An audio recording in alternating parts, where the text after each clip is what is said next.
નમસ્તે મિત્રો, રોની રેસીપી બ્લોગમાં સ્વાગત છે તમારું।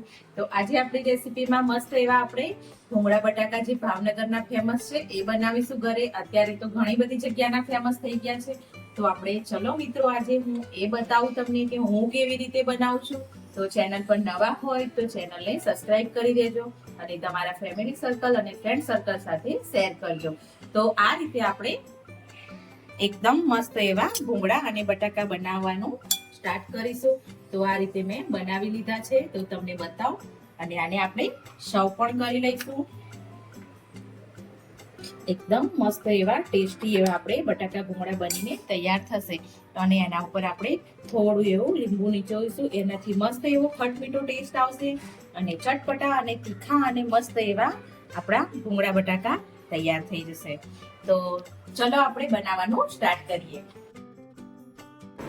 તો અહીંયા આપણે બટાકા લઈ લીધા છે, 4 થી 5 નંગ મોટા બટાકા લીધા છે અને નાની બટાકીઓ આ રીતની પડી હોય તો મેં ઉપયોગમાં લઈ લીધી છે। જો બધા જ બટાકીઓ આવી નાની હોય તો મજા આવે, પણ સિઝન વગર અવેલેબલ ના હોય એટલે આપણે મોટા બટાકા પણ લઈ શકીએ છીએ।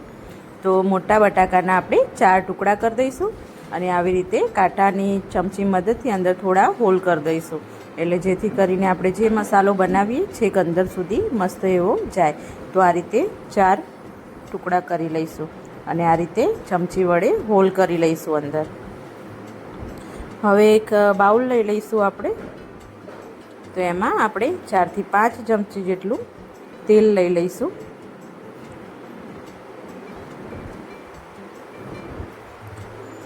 જેથી કરીને આપણે એનું પહેલાં સ્ટફિંગ બનાવીશું એને કવર કરવા માટે। તો અહીંયા આપણે લાલ મરચું લીધું છે, તમે આની જગ્યાએ કાશ્મીરી મરચું પણ યુઝ કરી શકો છો। હું રેગ્યુલર જે મરચું અમે ઉપયોગમાં લઈએ છીએ એ લઈ લીધું છે। હવે આને બધા બટાકાને આપણે કવર કરી લઈશું, એટલે આપણો જે મસાલો છે છેક અંદર સુધી બધા જ મરચું અને તેલનું પ્રમાણ જે આપણે બનાવ્યું હતું જે બધું અંદર આપણા સ્ટફિંગમાં જાય અને સરસ એવો ટેસ્ટ આવે। તો મિક્સ કરીને આપણે થોડી વાર માટે મૂકી દઈશું અને એના માટે આપણે એક હવે ચટણી બનાવીશું। તો અહીંયા મેં 15 થી 20 કળી જેટલું લસણ લઈ લીધું છે, તો એમાં પાછું આપણે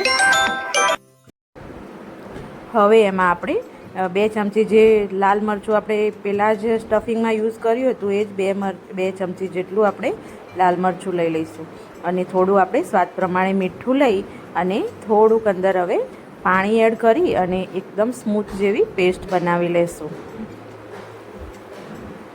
તો આપણે એક વઘાર કરીશું એ ચટણી માટે, તો આપણે એમાં પાછું 4 થી 5 ચમચી જેટલું તેલ લઈશું, જેથી કરીને મસ્ત એવો ટેસ્ટ આવે અને એક વઘાર કરીશું। વઘારમાં તો કંઈ એડ કરવાનું નથી, ડાયરેક્ટ ચટણી જ એડ કરવાની છે। તો તેલ બહુ જ ગરમ થાય તો ચટણી એડ નહીં કરી દેતા, નહીં તો ચટણી તરત જ કાળી પડી જશે અને ઉડશે પણ વધારે મરચું, એટલે થોડું ગરમ તેલ થાય એમાં એડ કરી દેવાનું રહેશે।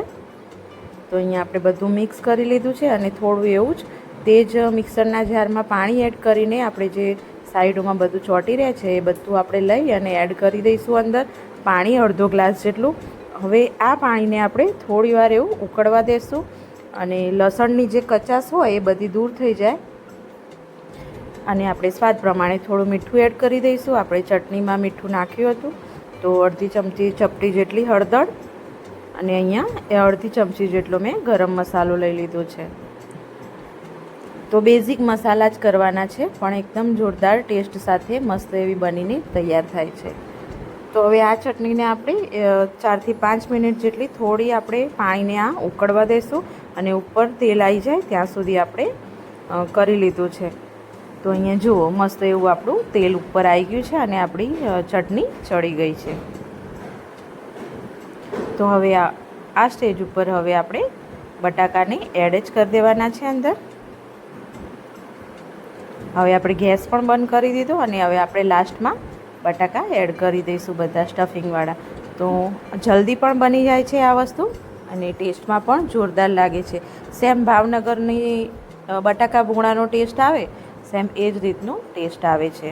તો અહીંયા બધું જ આપણે મિક્સ કરી લઈશું. આમાં આપણે કોઈ સોસ કે કોઈ ચટણીની બીજી કોઈ જરૂર નહીં પડે. એ જ રીતે આપણે તૈયાર કર્યું છે. એકદમ લિક્વિડ થોડું રાખ્યું છે અંદર રસાવાળું. અને હવે છેલ્લે કોથમીર એડ કરી દઈશું. હા, અને હવે આપણે જ્યારે ખાવા માટે લઈએ ત્યારે આપણે લીંબુ થોડું ઉપર નીચોઈએ અને પછી સ્ટાર્ટ કરવાનું છે. તો અહીંયા આપણે હવે તેલ પણ મૂકી દીધું છે. તો આ રીતના બજારમાં મોટી સાઈઝના પીળા કલરના જે ભૂંગળા મળે છે એ લઈ લેવાના છે. તો સરસ એવા ભૂંગળા બનીને તૈયાર થાય છે. અહીંયા તેલ આપણું થોડું જ ગરમ થતાં વાર લાગી એટલે જુઓ અહીંયા આપણું ભૂંગળું મસ્ત રીતે તૈયાર થઈ ગયું છે. તો આ રીતે મોટી સાઈઝવાળા જે ભૂંગળા આવે છે તે જ લેવાના રહેશે આમાં, નહીં તો આપણે ખાતા નહીં ફાવે. તો આ જ રીતે બધા જ ભૂંગળાને આપણે તળી લેવાના છે. અને સરસ એવા આ ભૂંગળા જોડે તો જે બટાકાનું આપણે જે બટાકા ભૂંગળા બનાવ્યા જો આ એના જોડે સરસ લાગે. જો આપણે હવે સર્વ કરી લઈશું. તો તૈયાર છે આપણા ભૂંગળા બટાકા ભાવનગરના સ્પેશિયલ. અત્યારે તો ઘણી બધી જગ્યાના સ્પેશિયલ થઈ ગયા છે. તો સરસ એવું આપણે હવે લીંબુ લાસ્ટમાં નીચોઈ લેશું. લીંબુ થોડું એડ કરીશું તો આપણને તીખાશ પણ થોડી ઓછી લાગે અને ટેસ્ટ પણ સરસ આવે.